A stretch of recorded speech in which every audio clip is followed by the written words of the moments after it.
Tomorrow marks a one-year anniversary of one-party rule in Washington. We're here to talk about the policy ramifications, or the ramifications of their policies on the American people. For 1 year, Democrats have controlled the House, the Senate, and the White House. And it's been a year of crisis, preventable crises. Today, we'll review their record on the economy, which, like most things, is abysmal. Gas prices are up almost 50% from where they were in 2020. In some places, it's $4 or $5 a gallon. Last week, the Consumer Price Index showed inflation up 7% in 2021, surging at the fastest rate in 4 decades. In fact, the Wharton model, budget model, estimates that the average American household spent an extra $3,500 last year due to inflation. And businesses can't find workers. Recent job surveys show that 10.5 million job openings are available around the country, and it also shows that 6.3 million workers are quitting their existing jobs. The labor force participation rate, which is those that are participating in our economy, actively participating in our economy, remains stagnant, and our economy isn't creating any new jobs at this point. So today we'll discuss these issues: energy, consumer prices, and the labor market, where Democrats in Washington have failed. As a direct result of their policies, the American people are worse off today than they were 1 year ago. So I want to first turn to my colleague, the Republican whip in the House of Representatives, Steve Scalise, who has an expertise with Energy and Commerce, the Energy and Commerce Committee, but particular expertise when it comes to energy policy. So I pass it to you, Steve. Thanks, Patrick. And as Patrick said, this is really a reflection on what 1 year big government socialist policies have done to the hardworking people that make this country so great. The biggest frustration and complaint I hear when I go back home or when I go to other parts of the country right now is the inflation that's hitting families. Inflation is the biggest tax on low-income families. And if you go back to candidate Biden, before you look at what 1 year of President Joe Biden's gotten us, candidate Biden promised that anybody making under $400,000 would not pay a dime in new taxes. And yet, right off the bat, he took actions to cancel the Keystone Pipeline day one, eviscerating thousands of hardworking jobs. These were good jobs, people making $50,000, $80,000 a year with great careers. He took those jobs away, so they paid the price for Joe Biden's policies. But then you look at inflation. As Joe Biden immediately pushed an agenda to spend not billions, but trillions of dollars in new programs and proposing trillions of dollars in new taxes, inflation started going up dramatically. We see highest levels in over 40 years for inflation. But inflation is what really hits those low and middle income families the hardest. Those were the people Joe Biden promised wouldn't be affected by his policies, and unfortunately, they're the most and hardest hit. They were the first to be hit and the hardest hit by his policies. When everybody goes to the grocery store right now, they're paying dramatically more for things at the grocery store. We see bacon up 20%. We see meat prices up double digits. We see all of the basic household goods that you buy are dramatically more expensive. It makes it harder for those families to put food on the table. And then you look at gas prices. If they want to get in their car and go to work, over 90% of Americans who have cars are not driving electric vehicles, they're driving cars that you have to fill with fuel. By the way, those people that are driving the electric cars, they're not plugging those cars into trees. They're plugging them into outlets that you have to generate energy to produce. A lot of that is fossil fuels. In most communities have natural gas. Maybe they have nuclear. They might have coal to generate the power. That power costs money. That power has to come from somewhere. And when Joe Biden came in, he shut down domestic drilling on federal lands. Again, killed the Keystone Pipeline day one. And that's not that Joe Biden's against all pipelines, because he green-lighted Russia's pipeline. And this is where I think you see most people in America very angry and frustrated by these policies, because it's not about protecting the earth, because if it was about lowering carbon emissions, you would be producing more energy in America. But what did he do? He let Putin get a pipeline, shutting down American pipeline and the workers that helped build it. Then he started begging OPEC countries to produce more oil after he made it harder to drill for oil in America. And this is where the carbon footprint really comes in. If you drill for America, oil's got to come from somewhere. Most of our economy, our manufacturing, is based on fossil fuels. The standards we have in America are better than anywhere else in the world. If you don't produce that oil or natural gas in America, it's getting produced in other countries. And since he loves going to Saudi Arabia and Russia and begging them to produce more oil, they increase fossil fuel emissions dramatically by producing it there. If you want to help our economy, if you want to lower the cost of gasoline, which as we know is up almost 40–50%, biggest tax on low-income families, make more of that energy here in America. It'll not only lower costs, it'll actually lower carbon emissions around the globe. And finally on this, when asked what the Biden administration's plan to increase oil production and lower gas prices is, his energy secretary, Jennifer Granholm, laughed and said, quote, "That is hilarious." That's what Joe Biden's energy secretary said about this dramatic increase in prices that's crushing families. She laughed and said it's hilarious. Well, I'll tell you, it's not hilarious. She should have been fired that day, but it shows you, the fact that he kept her shows Joe Biden wants prices to be higher. He wants those taxes to be higher on those hardworking families that he promised that he would protect. He's failed them on every single front. It's why inflation is such a devastating drag on our economy and such a high tax on low and middle income workers. We as Republicans will fix these problems. We will continue to push for the kind of policies that will reverse this high inflation, these high gas prices. Well, thank you, Mr. Webb. And we're going to go to French Hill from the great state of Arkansas. Let's talk about leader on the Financial Services Committee to give an opening as well. Well, thank you, Patrick, and thank you, Whip Scalise and Patrick, for convening this roundtable. You know, yesterday I had a telephone town hall in central Arkansas with my constituents. And the top issue we talked about was inflation and the impact of a 7% cost of living last year. 94% of them said they witnessed it every day in their everyday life. And they asked, why do we have this sudden avalanche of inflation? And the number one issue is too much fiscal stimulus and uncontrolled spending in Washington, D.C., led by the Biden administration. That classic, too much money chasing too few goods. So what do we need to do about that? We need to rein in federal spendings and go back to pre-pandemic fiscal policies in this country. You know, I lived through the last Great Recession as a college student and a young business person, and the bad monetary fiscal policies of the Nixon, Ford, and Carter administrations hurt American families. They imposed, just like the whip said, a major tax on every American. Their ideas were not only dumb ones, like let's do price controls, or let's have whip inflation now slogans, buttons. I wore one. This is the the Ford administration win button, that we're going to somehow talk about inflation and get it to stop. Well, Joe Biden doesn't even have a dumb idea. His only idea is to spend trillions more, which will only make inflation worse. I thank the leader and yield back to him. Well, thank you. And now we go to Jeff Duncan from South Carolina. I want to thank the ranking member. You know, I need to stop. Did you say bacon was up 20%? I'll tell you, that's concerning to the folks back home. When you go through that whole list of all the commodities that are higher today than they were just a simple year ago, especially in the energy sector. You know, gasoline prices are up well over $1 a gallon more. Diesel prices well over $1 a gallon more. What that means is for every 18-wheeler that has a 300-gallon tank, that's $300 more it takes that trucker to fill up. Do you think that's coming out of his pocket? No, it's been passed on in consumer good prices down the road. So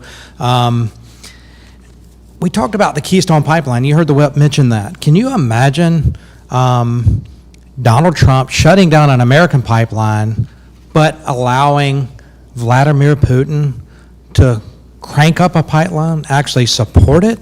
Can you imagine what the narrative would be there? But Joe Biden did. He supports Vladimir Putin, but does not support American moms and dads who are trying to just make ends meet, take their kids to school, go to church, to worship their God. It's amazing. Biden continues to pick winners and losers in the energy sector. He picks wind and solar over proven technology, and that's oil and gas, nuclear power.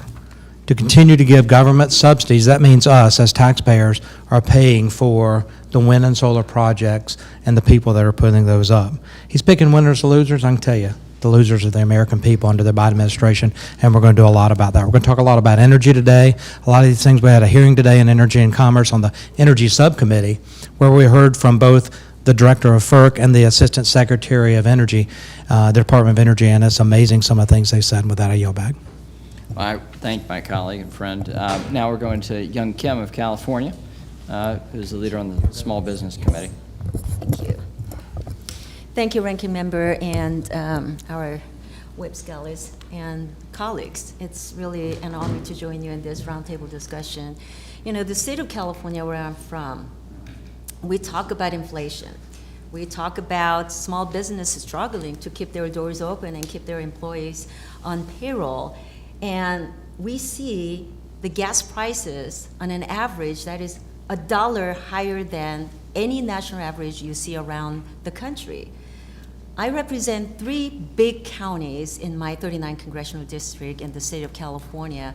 Prices are different from San Bernardino County to Orange County, for example, where gas prices are on average $3.65. You think that's higher, right? Compared to your state, Stephanie. But the minute that we drive into LA County, then we see the average gas prices going up to $4.65. And in other parts of LA, prices are already over $5. I just had a meeting with another businessman that came to town to see me, and also we had a hearing this morning on the Small Business Committee. In San Diego, prices are way over $5. This is what we're seeing, and I don't know what Nancy Pelosi, our speaker, is thinking, because she's also from my state, but in my district, this is exactly what I'm seeing, and I visit regularly and meet with the small businesses.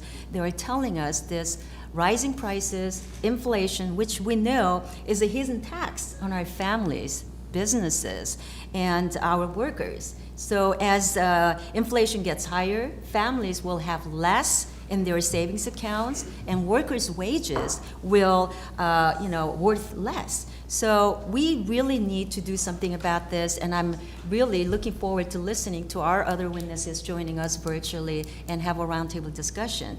But the supply chain shortages caused by the ship bottlenecks, right from Southern California, from the ports of Long Beach and Los Angeles, they are raising prices on everyday goods. We just talked about from the groceries to gas prices, and being a newly made grandma, I also do shopping for diapers now, and I've just seen the skyrocketing prices of diapers. So it's not just on one area, it's on everything. And so we will, the shortages and the high prices are making it harder to find supplies and hire more workers. So I really think that this is a time when we need to be focusing on what we can do, because Americans cannot afford more reckless spending, and we need to be more responsible in our policymaking process here. So look forward to our roundtable discussion. Thank you, Jan. Now we're going to move to Barry Loudermilk of Georgia, a colleague of mine from the Financial Services Committee. Well, thank you all, and I appreciate everyone being here. Look, this is the most amazing city in the world, because it never ceases to amaze me, some of the things that take place here. I was in another state last week visiting family outside of Georgia. I had to go to 3 different grocery stores to find one item that one of our family members was needing. Then I turn on the television and hear commentators saying, well, we're being told out of Washington, D.C., there is no supply chain crisis. There's plenty of goods everywhere. It's just a figment of your imagination. Well, I found out that I was hallucinating when I went to all those grocery stores, because there were really supplies on those shelves that I thought were empty. This is something that even the media cannot spin away from the American people, because they're experiencing it every time they go to the store. Empty shelves. You're waiting longer, you're paying more and getting less. So when you look at what's happening here in Washington, D.C., and what's so amazing is, if the Democrats would have done nothing, the economy would be stronger than it is today. It isn't that they're just meddling in a free market economy, which we all know, the basic economics, there's 2 elements, supply and demand. And in a free market economy, it works best when government governs the least. We know that. Occasionally we do have to meddle. But this isn't because of them meddling in the wrong way. This is because they're doing exactly the opposite of what they should be doing and is exacerbating the entire situation, making inflation worse. Instead of it, when we look at where we are right now, we have a supply chain issue because we have a production issue because we do not have enough employees in the workforce that are moving goods. Now, I also heard that this is a global crisis. Well, if it's a global crisis, why do we have ships from other countries stacked up outside the Port of California and in Georgia waiting to get in? No, this is a crisis that was created here in the United States by bad policy because the Democrats are incentivizing the demand side. They're incentivizing people with stimulus checks and even incentivizing them not to go to work while they're oppressing the supply side with mandates keeping people out of employment. And so what you're creating is this situation where naturally prices are going to go up when things are scarce. And they continue to do the same thing over and over again. And then President Biden turns around and blames the American people for the problems that they're creating here. This is why we're here today, to talk about where can we go? What are the problems and how do we fix it? And the first thing is simple. Just stop. And I hope that today the president actually answers a few questions when they're given to him. But maybe if he doesn't, he'll just go back to the bunker he ran out of the campaign and we'll be a little better off. So, Barry, to that great point on this about inflation, and French mentions this as well. The University of Michigan does a consumer sentiment survey. It's very well regarded, and it is registered its lowest mark at the very beginning of the pandemic, and it is now registered a lower mark than that now. As a direct result of price instability, which we can tie right back to Democrats' policies here in Washington. So I think this is the time where we need to bring in our remote friends. Kevin Hassett is a former chairman of the Council of Economic Advisors to the president, to the former president. We also have two constituents, one from Stephanie Bice's district in Oklahoma, the other from Jason Smith's district in Missouri.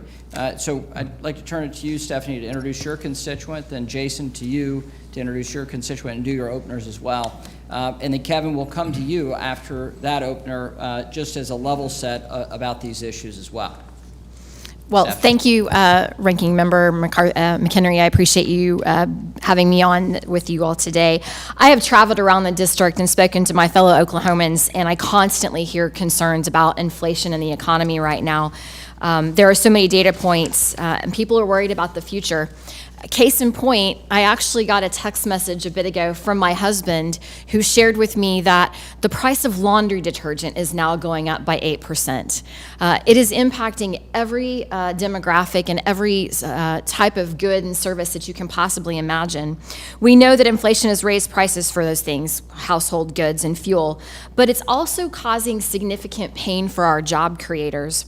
The oil and gas industry in Oklahoma relies on a large number of suppliers and contractors that provide parts and equipment for pipelines, pump jacks, and other key infrastructure. But the prices for parts and raw materials, as well as the ongoing supply chain crisis that actually Barry mentioned, has put a squeeze on businesses, both large and small. And in order to find the roots of today's inflation, you'd have to go back a ways. The last year, the glut of federal dollars that's been pumped into our economy has fueled the surge in prices. I'm excited this afternoon to have one of my constituents, Kevin Reilly, who is the president of Reilly Exploration Permian, joining us today to talk a little bit about how what the economy and inflation is impacting small businesses back home in Oklahoma. So, Mr. McHenry, if I could punt it over to Kevin. Have at it.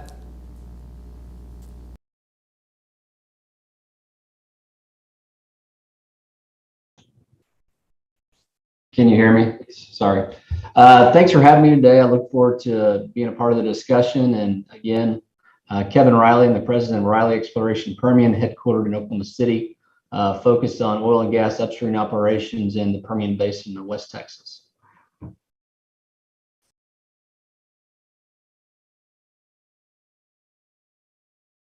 accustomed to that here in Washington. But thank you for introducing yourselves. Now we'll go to Jason Smith for his opener. We'll bring you back in, Kevin, when we drill down a little.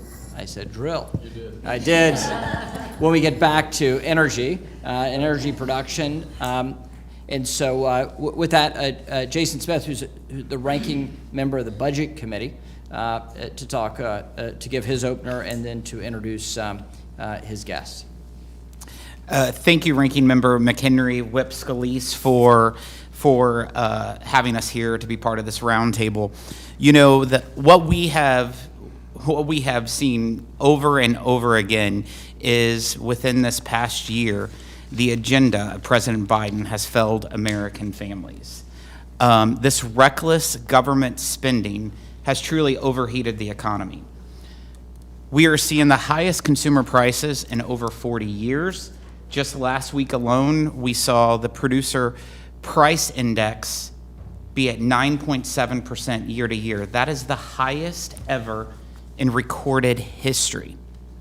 And so, what does Pelosi, Schumer, and President Biden do in order to combat inflation? Is to just spend more money. Last year alone, the House of Representatives, under the leadership of Speaker Pelosi, passed over $7.5 trillion in new spending. That's on top of the money just to operate government. $7.5 trillion. $5 trillion was a Build Back Better bill. They said it was going to cost zero, and in fact, the Congressional Budget Office reported that it would add $3 trillion to our national debt. If you count the $7.5 trillion that they spent last year, along with their $68 trillion budget that they passed last year, and the spending that the Democrat-controlled House has done since 2019, that adds up more than all the taxes paid by all Americans since our country was founded. When you have that kind of uncontrollable spending, that's why you have the highest inflation in 40 years. And that producer price index is an indicator of where inflation is going. And so that means inflation is only going to get worse. That means to put food on your table, clothes on your backs, or gas in your car is going to cost working class Americans more money. The $2 trillion COVID package that they passed in March, they said that it was for COVID spending, but less than 9% of that entire package went towards COVID spending. The 91% went to wasteful items, such as $2 million to plant trees in Syracuse, New York, $17 million for a golf course in Palm Beach, $4 million for a parking lot in South Carolina. Plus, Japanese citizens got $1,400 stimulus checks who live in Japan, along with prisoners, including the Boston Marathon bomber, got stimulus checks. That was in the 91%. Then you look at the 9% that was for COVID funding of the $2 trillion. They repurposed $2 billion that was supposed to go towards COVID testing and to replenish the strategic national stockpile and sent it to the southern border to house illegal immigrants instead of for COVID testing. These policies of the Biden administration shows the leadership crisis that's at 1600 Pennsylvania, but it's a crisis that's affecting working class Americans. I'm pleased to introduce to you all a great American from Southeast Missouri. Howe County is his home. A businessman who operates several different business ventures, and he has had a lot of issues with the supply chain crisis and also affecting inflation. I would love to introduce Russ Gant, coming in from West Plains, Missouri. Thank you very much for having me. I own a multi-line power sports dealership with a partner, and I've been a pharmacist for 31 years. I don't do that anymore, and I own a cattle ranch. I raise registered Sem-Angus cattle. So I'm excited to be here. Some of the points that you've already brought up are things that have really, really, really hit home with me. So again, I'm glad to be here today. Thank you, Jason, for inviting me. Supply chain issues you're dealing with. You mentioned you're in the food production business, you're in the protein production business. Talk to us about those issues you're experiencing. I would be happy to do that. So I think back to the very beginning, the spring of 2020, when the pandemic began, and my motorcycle shop, we have around 30 employees, and we're like, boy, the last thing we want to do in our small town is begin to lay off people, but we didn't know what was going to happen. Paycheck protection rolled around and was very comforting and soothing to us. It made it where we said, you know what, we're going to keep these people on. If we have a several month lull, we're going to do our best. We were so appreciative of that program. I believe that was during the Republican presidency. And then as time went on, the supplies began to dwindle and dwindle more. And I looked at it and I watched and see on the news that there's 100 ships, 150 ships, 200 ships out there with the goods we need, with the spark plugs that we need, with the sensors we need, with the steering accessories and things like that we need to get over here so we can fix these people's machines. And I'm thinking, why in the world are we de-incentivizing the workforce at this time? You know, $300 added to their unemployment, $600 to try to talk people into staying home, because we know those products and goods are available or they wouldn't be on those ships, but we just could not and have not been able to get those regularly. And it's caused basically chaos. I don't want to ramble and take a lot of time, but Representative Kim was speaking about some of those supply chain issues. And like I said, we've just seen those. I think about Barry Loudermilk when he was talking about, you guys were talking about gas going up $1. Well, what that does is I sell a Honda Pioneer to a farmer or somebody trying to need it to spray brush on these right-of-ways. We just got another surcharge. If you wonder what happens, you said the trucker passes that along. Well, they pass that along to me, who I have to pass that along. $400. It just came across from Honda. That's an in addition surcharge on transportation on one unit. So we are really, really, really feeling the effects of that. I've got other things too, but I don't want to take too much time right now.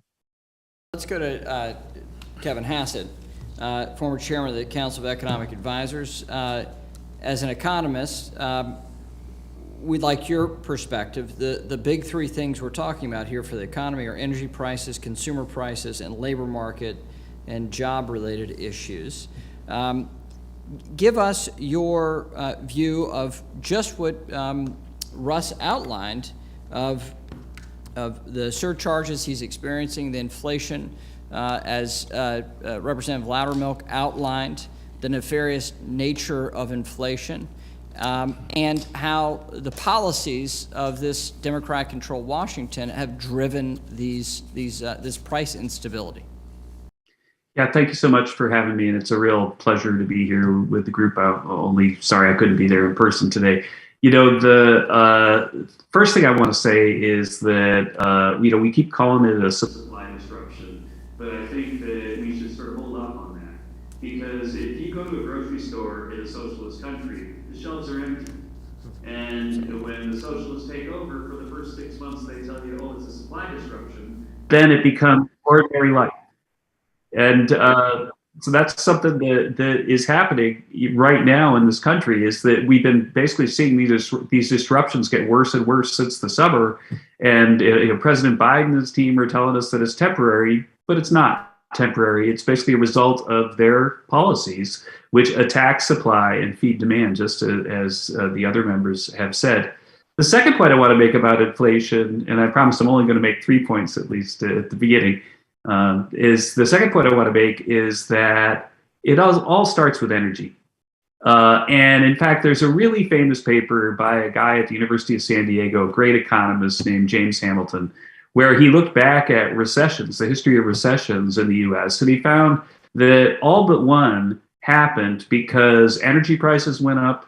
And then with the higher energy prices, the Fed decided it had to act. And the Fed action, accumulated into basically enough negative shock that we had to have a recession to end the inflationary spiral. And so we've seen energy prices skyrocket. Energy prices are skyrocketing because the Biden administration has, again, attacked supply. When President Biden took office, we were producing about 13 million barrels a day of oil. Right now, it's 1.5 million barrels below that. Now, any businessman, and we've got two really successful ones here, will tell you if the price of their product goes up and they can produce more, they do.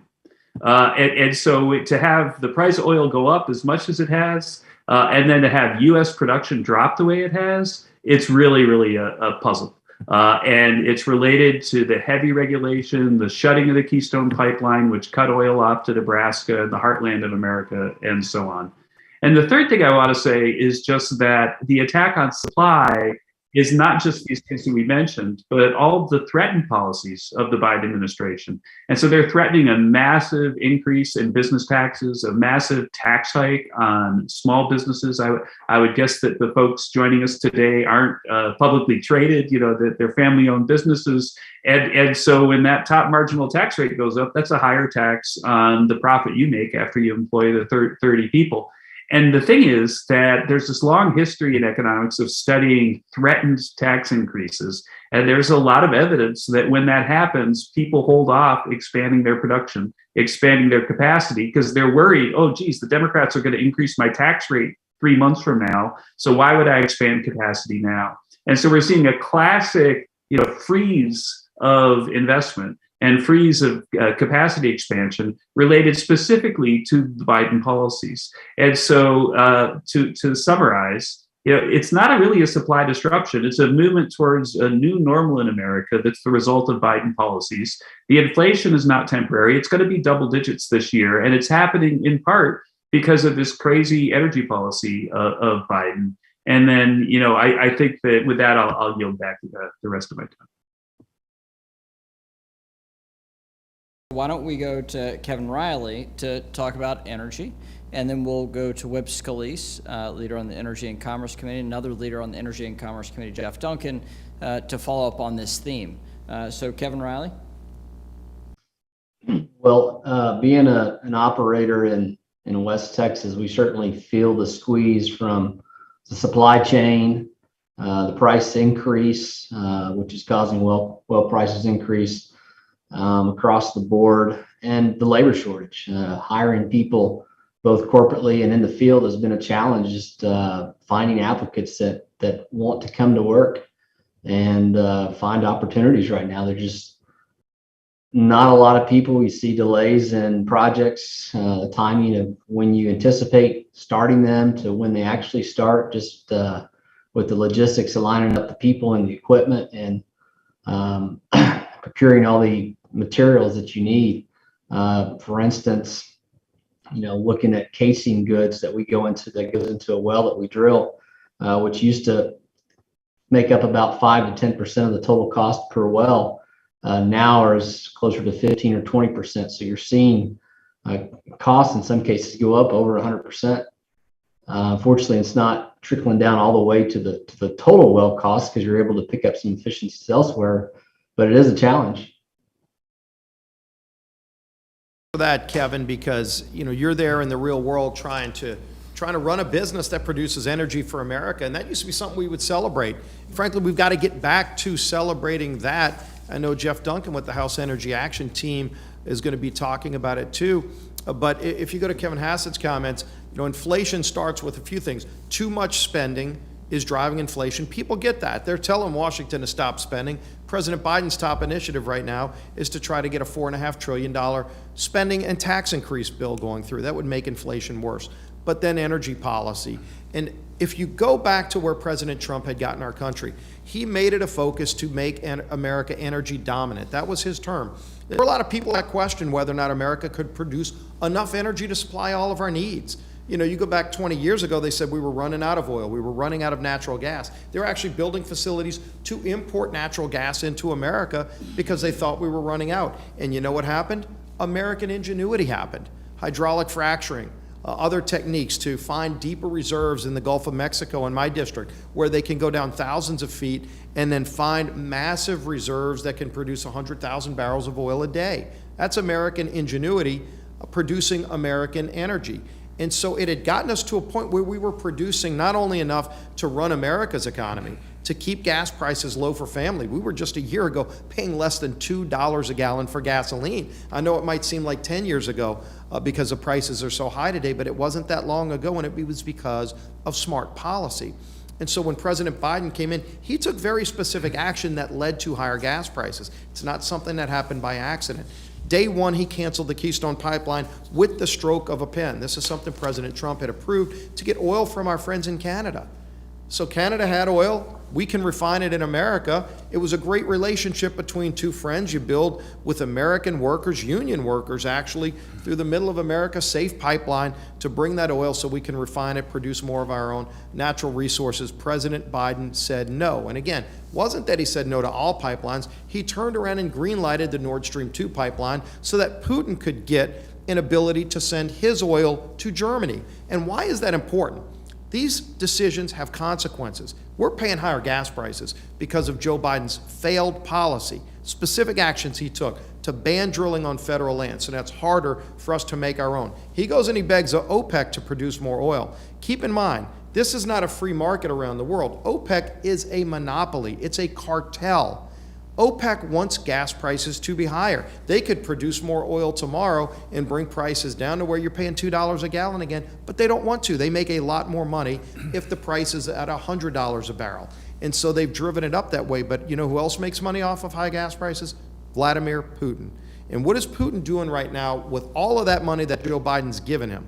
He's getting ready to invade the Ukraine with billions of dollars he got from oil money that he would have not had if we had smart energy policy that President Trump put in place. These bad decisions by Joe Biden have devastating consequences. Imagine the global turmoil you would have if Putin moves in and takes Ukraine. What is the United States going to do? What is NATO going to do? What's China going to do to Taiwan? All of these decisions are being watched, but Putin can look at these options because he has billions of additional dollars because Joe Biden turned off the spigots in America and made Putin more powerful, gave him billions and billions of additional dollars he would have otherwise had. So we're not only paying higher at the pump for it, but there's devastating consequences globally for our allies and for our enemies. That's why we've got to get back to smarter policy. A leader on the House Energy Action Team who's been talking about this from South Carolina is Jeff Duncan. Well, I thank the whip, and me and Mark Wayne Mullen, both co-chair of the House Energy Action Team, all of the members around this table are a part of that. We talk about energy policy and what actually works. You're right. 20 years ago, we were talking about, probably 30 years ago, we were talking about peak oil. Now we've been talking about peak production. How much can we produce? Where is the top on this? Because of this nation being so blessed with both oil and natural gas. But what did Biden do? He came in, canceled federal leases, both onshore and offshore. That's lost production. Sure, you're going to lessen supply with an economy we hope is coming back. But if you look at the dismal job numbers, the economy isn't roaring back. It's creeping back up to where it was in 2019. We still haven't recovered all the jobs there. Then he issues the methane rule, something that was passed through the House. That means higher prices for moms and dads that are buying natural gas to heat their homes and cook their food. We have so much gas in this country that I don't believe we can truly measure the amount of natural gas in this nation. I know there's a number out there of 2-point-something trillion cubic feet, but I believe there's more because of all the different gas fields that are out there, below Marcellus, below Barnett. We have enough natural gas that we can supply Europe with American-produced LNG. But what are we doing in this country? They are wanting to end LNG exports. We tried to get verification of that from the Department of Energy today from the Assistant Secretary, and he finally said that was not on the table. But there was an article today in the National Journal that said that it was, so somebody's not telling the truth. But we've got enough natural gas to supply all of our needs in this country and also supply our friends in Europe so that they don't have to rely on Vladimir Putin's Nord Stream 2 pipeline. Because historically, Putin has turned the spigot on and off to influence political policy in Europe. And one other thing I wanted to mention, actually two other things. 40 Democrats sent a letter to the head of FERC talking about what they considered market manipulation, the rising cost of energy this winter for their constituents, and how it hit hardest the low-income Americans. We've been saying that a long time, that all of your policies that are driving energy prices up, especially very expensive produced energy, and that's wind and solar, which is produced at a higher price than traditional sources, is going to affect the lower income Americans. And sure enough, the Democrats recognize that. They're trying to blame market manipulation, but guess what? It's supply and demand. When the Biden administration policies lessen supply and make it harder for guys like Kevin to produce or Harold Ham's companies to produce, then the cost go up, and it hits folks that have less discretionary income, hits them the hardest. So the Democrats are right on the fact that low-income Americans are paying more for the energy. They don't have the money to do that, but it's not market manipulation. It's government interference. The last thing I want to talk about is nuclear power. China is kicking our butt in this sphere of advanced nuclear production. They are building advanced reactors, thorium reactors, small modular reactors. We are light years behind. We used to be the leader in the nuclear power sphere. We're not anymore. China is kicking our rear end, and they're going to start exporting that to countries where they want to be influential, that need stable 365, 24/7 baseload power supplies that nuclear can provide. We've got to get back on track here in this country and really focus on nuclear power. We talk about energy a lot, and you focus a lot on transportation fuels, but nuclear power and other sources like natural gas, hydro, can provide that 24/7, 365 baseload power supply that manufacturers in your district and my district need. It's not about getting a cold beer out of the refrigerator, having the lights on when you're reading to the kids. It's more than that. It's about producing those BMWs in Spartanburg, South Carolina, or Volvos, or any other manufacturing around the country. So energy is a huge thing. It's costing the Americans because of the Biden administration And to that policies. point, young Kim, what's the experience of a Californian when it comes to the price of the pumps and the price of electricity? What are your constituents experiencing? Well, as I mentioned in my opening, prices of gas at the pumps is going up, higher and higher. We also have in the state of California certain policies that makes it very difficult for those prices to come down. And we talked about inflation. It's not temporary. It's continuing well into 2023, so we need to be better prepared for all of these. But I don't know where Nancy Pelosi is on this, but in my district, I've talked to small businesses who continue to talk about increasing prices due to inflation, and that is making it difficult for our small businesses bring their employees and workers back to work. What incentive do we have to encourage them to come back and take those jobs again when they get more in the unemployment insurance benefits than when they were working? So it all goes to the discussion that we're having. Gas prices is one, the supply chain disruption is one. We talked about in my Southern California region, the ports. They talk about, well, we don't have enough supplies, therefore, when you talked about, Barry, that the stores are having a hard time not having enough supplies, but it has multiple reasons why. I've been told that there are 99.9% warehouses are at full capacity. Even if we are able to get those goods out, we can redistribute that to the stores because of the increased prices. So we end up having stores closing. During the COVID, there are a lot of... And to that point on consumer prices, we've seen inflation rise at 7% at an annualized rate. Yes. We see the left-leaning San Francisco Federal Reserve have a study that says that the American Rescue Plan, the go-it-alone Democrat plan, that Democrats passed in February of last year through the House and the Senate without a single Republican vote, that directly fueled the inflation we're experiencing. So their policies, as Jason, you outlined in your opener, their policies have a direct impact on the prices people are experiencing. We see that very directly in energy policies, well laid out by our members. We also see it now as a result of, across the board of what people are experiencing when they're buying things. When a family has to spend $3,500 more on average because of Biden's inflationary policies, and their wages are not rising that rate, that leaves them worse off. So along those lines, French, that experiential piece, speak to that and what that means for families and our answer to that. Same for you, Jason. Well, I think we're seeing the obvious things. We've talked about the store shelves, we've talked about gasoline, but when you look at that 7% increase in consumer pricing, it understates inflation. I'd love to have Kevin Hastrett's view on that. It understates it in two places. First, in housing. The way the CPI is calculated, it understates what real rents are and what real housing prices are. So we're seeing house prices and rental rates soaring in the United States, pricing people out of affordable housing. That hits a budget big time when you're trying to save up for a house and now you can't buy one. That's a problem.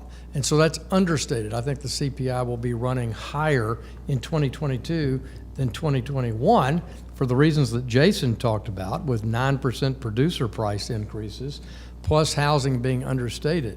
Because in that 9% producer prices is intense wage pressure for higher wages. And that's going to increase inflationary expectations. Still not covering what I think is the inflation. So we're all hurt by lower real wages. Take-home pay is down. That's crushing our seniors.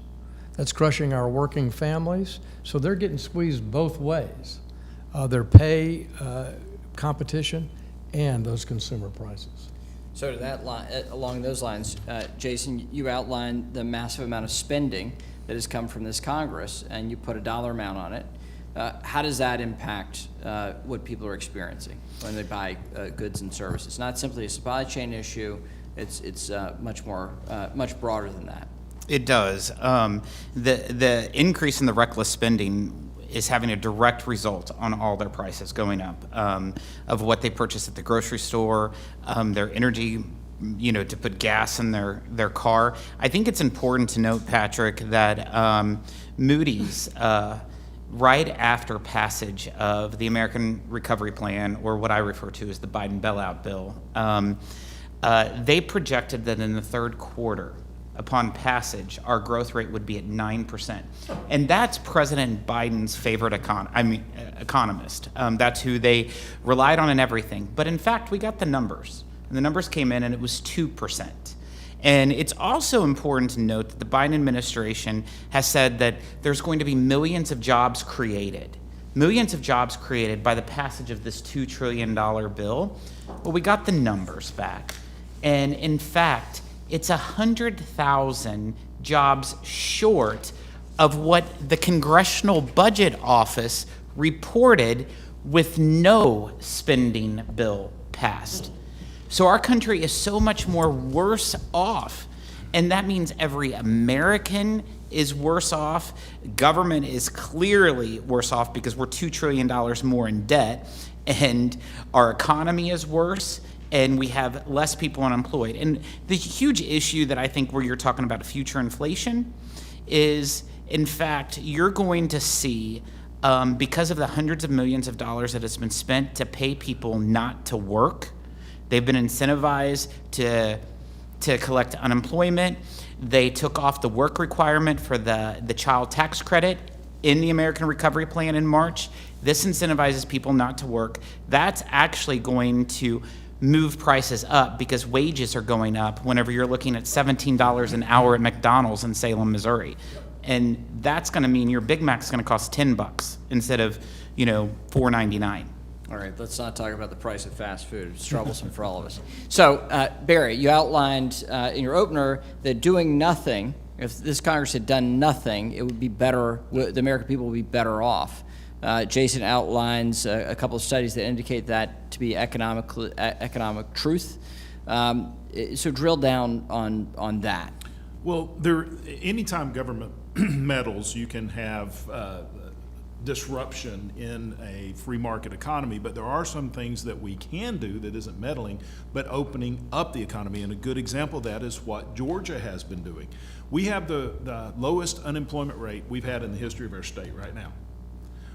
The reason I told the story earlier about empty shelves in another state is because I was shocked because we're not seeing it as much in Georgia. Yeah, we're seeing some empty shelves, but it was in another state where I saw the significant empty shelves. So there are some things that Georgia is doing right. And one thing that they did right was not react. Not react. Either the Democrats don't have an understanding of basic economics, or they really don't care, or they so love a crisis that they just want to exacerbate the crisis. Air Force Colonel John Boyd wrote a method, or developed a method to respond to a crisis. It's called OODA loop. Is observe, orient, determine, and then act. Observe, orient yourself to do something, determine what you're going to do, then act. Don't act first. I call it look, listen, and learn. At the beginning of the pandemic, one thing that we saw real early was Americans were still spending money. They didn't constrict their spending, they just shifted where they were spending it. In my small town in Cartersville, Georgia, all these restaurants were shutting down, gyms were shutting down. But if you wanted to find anybody, just go to the home improvement store. Everyone was there. The parking lots were full. One thing Governor Kemp noticed is people are still spending, but what we're doing is we're hurting the local guy because now they're buying online or they're going somewhere else. They're still spending money. That's why he reopened the state first. He looked and listened. What do we need to do to make sure our economy is strong? So one of the things that the Georgia legislature, under the leadership of Brian Kemp, has done is remove bureaucratic red tape. We have a lot of people starting to leave the military. It's sort of reminiscent of the Carter years. We're going to see more people leaving the military because of poor morale and bad decisions by the White House with mandates. A lot of these people are highly trained in skills that can be used. So one thing Governor Kemp has done is removed the bureaucratic red tape to get these guys who are already trained driving trucks to just give them a Georgia CDL so they can go without having to retest and go through a lot of red tape. Reducing regulations. We've reduced the maximum weight limit of trucks so trucks can haul more than they were hauling before. And instead of spending more money, let's reallocate money smartly. We're opening up pop-up intermodal centers for the ships that are coming into the Port of Savannah. We reallocated fund instead of spending more money. We reallocated money to build more facilities that we can put those trailers till we can get them loaded and moved out. Unlike the Biden administration recently reallocated money, but they reallocated millions of dollars from getting that Congress had allocated to get tests for COVID. They reallocated that money to the border to house illegals that are coming in. So we can be smart by targeting what we do to reduce government's impact in certain areas. It's excellent point. So the experience the American people are having. Stephanie, you outlined you mentioned that your husband was grocery shopping. He's the grocery shopper in the family while you're here in Washington. Not normally, but yes. Many of us are not normal in grocery stores, but your example is a very good one for us of the cost that he is seeing when he's grocery shopping. We also see this in the workforce. We have fewer people in the workforce now than we did before the pandemic. We have a number of incentives to keep people out of the workforce. What is the impact that you're seeing at home? Well, Kevin mentioned having a tough time finding folks to work on the rigs out in the West Texas area, and I think we're seeing it across the border in Oklahoma. A great example, there's a popular fast food chain that's actually founded in Oklahoma City, and I went to get, they have famous ice, so if that gives you any clue as to which restaurant it is. I went to grab a drink one afternoon, and they actually shut all of the stalls down because they didn't have enough staff to actually work work them. You could only use the drive-through. And we're seeing that across the country, that, because of these shifts in employment and workforce, that a lot of our restaurants, entertainment venues, fast food restaurants are all suffering.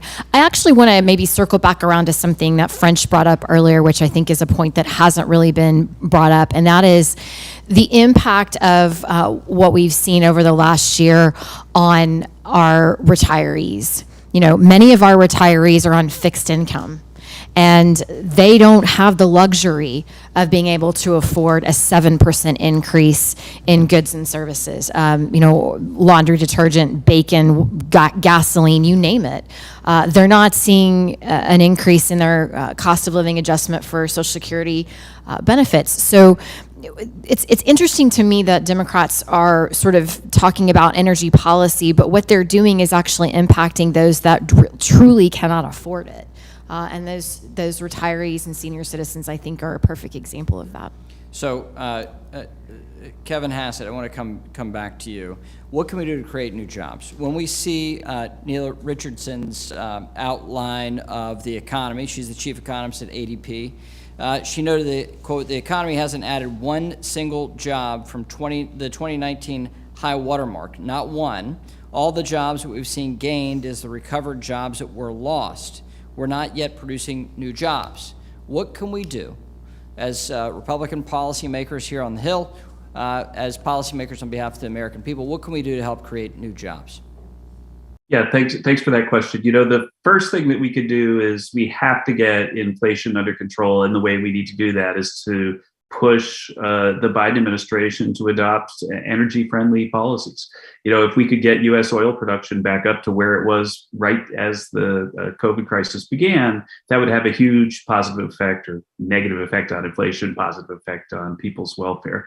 The next thing we need to do is look at the things that we've already done that have worked, like the Tax Cuts and Jobs Act, and a whole bunch of the aspects of that are set to expire.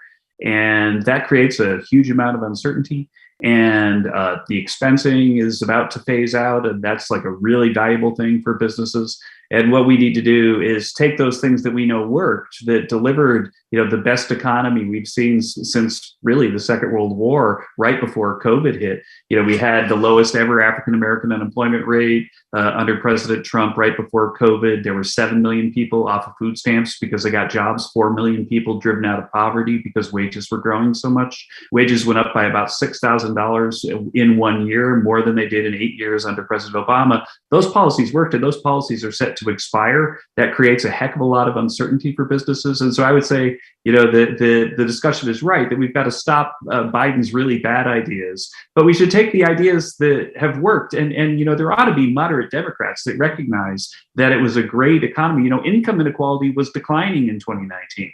It was a great economy that was delivering the kind of social justice that they talk about because of Republican policies. And we ought to be able to find enough of them to make them permanent. If we could, that would have a big positive effect as well. Owners that are here and they're dutifully listening. I'm going to come to you two for the close on that very question. What can we do to help create jobs? What are the things that you need so you can grow your businesses and provide a greater good for a lower price? But I'm going to put a pin in that for now. We're going to go to the reporters who have been sitting here for a little spillover time that we've had here. We'll go to them, and I'll defer to for the staff on who goes first or any additional questions. If you just identify yourself so we know your name and Yeah, Henry Rogers with the Daily Caller. Thanks for having us. Appreciate it. I guess just how do you all plan on getting Americans back to work? First off, as Republicans in the minority, and do you think it's going to take to till 23, 24, when y'all actually might have the majority back to fix this problem across the country? It seems like Democrats are not willing to work with you all on about anything right now. So I just wanted to see what your timeline was on that, and really how Americans can get back to work. And how well, as a group, we're putting together an aggressive policy set and oversight plan when we're in the majority. And so elections have consequences. We're suffering the consequence of the last election. and we're doing everything in our power to stop bad policy, and very few of our Democrat colleagues are willing to work with us on good policy. So what we're looking for is a proactive plan that we can put in place when we're in charge of Congress, and our hope is the American people will give us that opportunity. But on this day, tomorrow actually, it will be the one-year anniversary of a Democrat-controlled Washington. So we're celebrating their one-year anniversary and reminding the American people the consequences of a Democrat-run Washington. I defer to my colleagues. Jason? I will point out, look at the $5 trillion Build Back Better bill that brought forward. There was over $300 million in that piece of legislation that would incentivize people not to work. Over $300 million. And we're in the minority in the House and the Senate. But it was great news that we used every tool in the toolbox to make sure that the American people knew what was in the bill. And the reason why Senator Manchin and Senator Sinema did not support those pieces of legislation is because they listened to their constituents. Because the American people started to figure out what was in it. They tried to pass those bills without us having the opportunity to read. They were amending the bill while we were debating it on the floor in the Rules Committee. That's how bad it was. But you know what? Senator Graham and myself called on the Congressional Budget Office to do a real score of this bill. They kept saying it was a $1.75 trillion bill, but they wanted to make everything permanent, but the bill showed only fake sunsets and shell games. And the CBO did do the score and verified that it was going to cost $5.1 trillion. Senator Manchin, 4 days after that score came out, issued an official press release, cited that CBO score of why he could not support the bill. That's how Republicans win. That's how we get people back to work, and we did it in that case. French? I would just add, yeah, we're celebrating the end of Joe Biden's first year. If it were a new season streaming on Netflix or HBO, it would have been canceled after season 1. But what we're doing, Henry, is putting together the aggressive plan that Patrick McHenry referenced, and when we get the House back, we will have more leverage for regulatory flexibility. How do you get more people working? Don't pay them not to work. Let's have these regulatory flexibility to get more people involved. We're 80,000 truckers short. So let's automatically grant commercial driver's licenses to retired military people. Let's young people 18 years old be apprentice to drive. Let's expand the hours that truckers can drive from the 2019 regulations that stop that. I hear that all the time in my state because I'm home to Walmart, home to J.B. Hunt, home to Tyson Foods. But regulatory flexibility and incentives to get people back to work, we can argue for that when we have the clout of having the House taken back. May I Young very and- briefly? and Jeff. Sorry. So, sorry about that. So in addition to everything that Barry and French talked about, we need to relax the California's legislation that this allows trucks that have been manufactured before 2010, those trucks cannot come into the ports to move those goods out of our ports. So that needs to change at the California state level. But also I mentioned this because a state like California, which is big, we have anti-worker, anti-business legislation like AB 5. And here in Washington, Nancy Pelosi and Biden administration, the Democrats are trying to ram it through and nationalize it through PRO Acts. Now, when we are back in the majority next year, not only do we temporarily stop it this time, but we will make sure that those policies will never come back. And that's how we encourage people to get back. Look, during the COVID last year alone, we lost in the city of California 40,000 businesses hurting and closing, but 20,000 closed permanently. These are all due to all these anti-worker, anti-business policies that's been passed through Sacramento. The best we can do for the remaining term, one more year this year, until we take back the House, is to do everything opposite of what California is doing. Jeff Duncan for the close. Yeah, I think when Republicans are in the majority, we're going to wake up every day thinking about how to make the lives of our constituents, the American people, better. Instead of focusing, as the Democrats are, on a political witch hunt, we're going to keep our eye on the ball. We're going to secure our border. Hundreds of thousands of illegals have come across our border, and we have no idea who is in our country. That's a national security issue not talked about enough. We've got to have border security. We've got to have income security. We've got to have job security. That is, creators like the gentlemen that are on the screen here today, giving them the ability to create the jobs and keep those jobs on the rolls. You know, I came to Congress to focus on how can we work with the job creators in this country to do just that, create jobs and employ Americans, to focus on energy policy. How can we be energy independence and energy dominance? And we did that. We can return to that. We need to return to that. And then get government out of the way. Washington is too big and too intrusive. Our founding fathers envisioned a limited government. So jobs, energy, and the founding fathers should be our focus, and that's an acronym that spells Jeff, and I just think Jeff's a winning message. With that, I'll yield back. Nice. Jeff for the close. Anything else? All right, we got time for one more. Yep.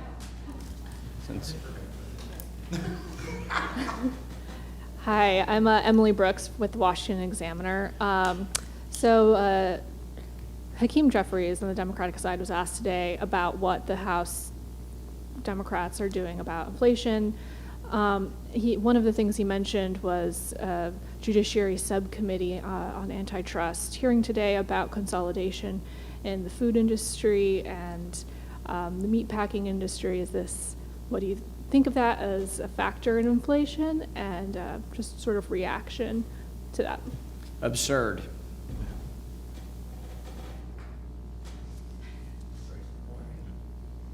Oh, you want to add to that? Sure. Go right ahead. Kevin Hassett. Actually, Kevin Hassett. Remember, inflation is the change in prices. It's prices going up. And so if you're going to make the case that concentration is causing inflation, then you have to show that it's gotten worse in the last year, which it hasn't. And so it's just a distraction by the Democrats to hide the fact that their policies are failing. You have a PhD and I do not. A great example of that. Barry? Yeah, it's really simple. It's like the guy who stretched a garden hose out to wash his car, but he got a knot in the hose that he put in, and when he went to wash it, no water came out.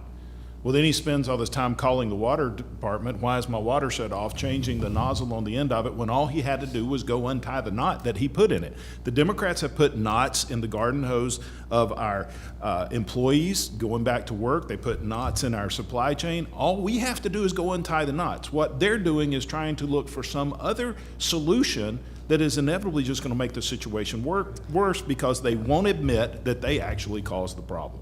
So what we're going to do, we're just going to start untying knots that the government has put into all of these garden hoses. Yes. Jason? I would just add that there's a reason to look at the meat packers, and that's from a food security issue, because more than half of the meat packers are owned by companies outside of the United States. That's a food security. That's not an inflation issue. They love to find an excuse for something else. I'm sure inflation right now is Ronald Reagan's fault, according to the Biden administration. They'll make up something, but it's clearly not the case. But I would agree that they do need to look at the meat packers, because 50% are owned by companies outside the United States when you look at food security, but not an inflation issue. This administration is using antitrust to divert from their bad policies. Final question. Hi, Caitlin McFall, Fox News. The gentleman that just spoke said the best way to counter or boost employment is to fix inflation. And so I was wondering, does the Republican Party, as of right now, have any concrete steps that can be taken apart from countering the next spending package to really start trying to stop inflation as it is right now? We're going to roll out a whole package of economic and jobs proposals that you will see in the coming months. That is a concerted effort across the Republican conference. I'm leading the task force on jobs and the economy, and you'll see a number of measures that we will have in place to combat inflation. But just a little teaser, stopping bad policies from Washington is the first really good start. It has been the additional spending of this Congress that has exacerbated inflation. That is not those are not my words. That is my summary, however, of the San Francisco Fed's report on the American Rescue Plan. So I would commend to you what the San Francisco Fed said about the very Democrat spending out of Washington and its contributing factors to inflation that the American people are experiencing. Stephanie? I would just say, let's address energy prices. You know, he talked earlier about the fact that energy prices have a direct correlation. If we can, re-up the Keystone XL pipeline, if people are willing to actually invest in it again, and they may not be, allow for drilling on federal lands, remove some of the regulations that the DOE is looking to put in place, those things are going to drive energy prices down, which impacts the cost of transportation and all of those household goods. Yeah, and just touch on one thing Stephanie said is if you look at what all comes out of a barrel of hydrocarbon when it's put under pressure and refined, all the miraculous products, when energy costs, that price of a barrel of oil goes up, that trickles down to your eyeglasses and these plastic bottles and a heck of a lot of other things. One thing that we've got to do, one thing we saw under the Obama administration and we continue to see under the Pelosi leadership, Schumer leadership, Biden White House, is the continued of subsidies, picking winners and losers in the marketplace, subsidizing wind and solar, which would not survive as an energy source without government subsidies. You can't pick winners and losers in the marketplace. And so we need to incentivize nuclear power. We need to get out of the way for oil and gas development, quit subsidizing green energy. If it's going to happen, I guarantee there are American investors and venture capitalists that will put money behind it if it's a winning solution. It happens all the time in a free market.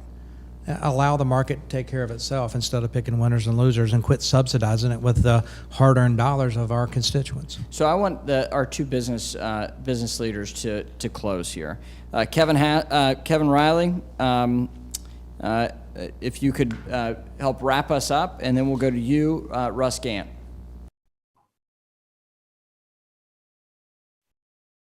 A lot of good information today. I appreciate you guys having me. What I like the best is to unkeep the knots. I mean, that truly is an obstacle that we continue to face, and it's not finding a new solution that's going to be a cure-all. It's going back and correcting the things that have brought us to where we're at today and are causing us to face the challenges we're facing. So any help or solution with being able to solve and correct things that have put us here would be gratefully appreciated in our industry. So in closing for us, 35 years spent as a small businessman doing things that were customer service driven. That's how we stay in business, is customer service. And when people come in and you don't have mechanics at work because the price of fuel says they can only drive in from 60 miles 4 days a week, and when they do get there with a vehicle to be worked on, we don't have the steering rack that they need. I want to get back, and that's what I just challenge you, this Republican group that we're talking to here today. Help us get back to where we can provide customer service, and that is putting people back to work, getting them off of the couch and back to work, and then lastly, getting the price of fuel back down where it's affordable and people can get around, make some moves, and help us be customer service people, things that we know that make America great, to be honest with you. So again, I'm like Kevin, thanks for having us today. I appreciate it. I've not got to be a part of this before. Thank our business owners. I want to thank Kevin Hassett as well. And I want to thank these great members for their contribution to this discussion that Leader McCarthy has organized across our Republican conference. This is a group that has a great array of ideas on the key tenets that are moving our economy forward or holding us back. When it comes to energy prices, we hear a clear outline of solutions from our leaders like Jeff Duncan on the Energy and Commerce Committee, who've been at this for a long time or deeply studied in it. We hear and we see clearly what's happening with the cost of goods that people are experiencing. We have very good examples from Barry Loudermilk and French Hill on the experience of the American people and some answers for that. We hear from Jason Smith the out-of-control spending and that ramification both on the labor markets and on consumer prices. And we have that as well from Stephanie Bice and Young Kim. And then finally, on the labor markets and the jobs issue that we see clearly in our communities, we're also, we've got a great array of ideas on how to move this economy forward, get people back into the workforce like they were pre-pandemic, and achieve the heights that we had before COVID hit the economy and the world. And we can get ahead, we can move ahead as a country, we can become more resilient, more independent, and stronger economically, but it means that we've got to tackle energy prices, we have to ensure that we have price stability, and finally we have to have folks more in the labor marketplace than they are today, and we can do that through a number of mechanisms of regulatory relief and enhancing the opportunities for gig workers and a number of other facets that we didn't fully get into today. But I hope this is the first of many conversations we can continue to have in a public setting to show what we're doing behind closed doors to work out these major policies that are impacting our constituents and the American people. Thank you for joining us.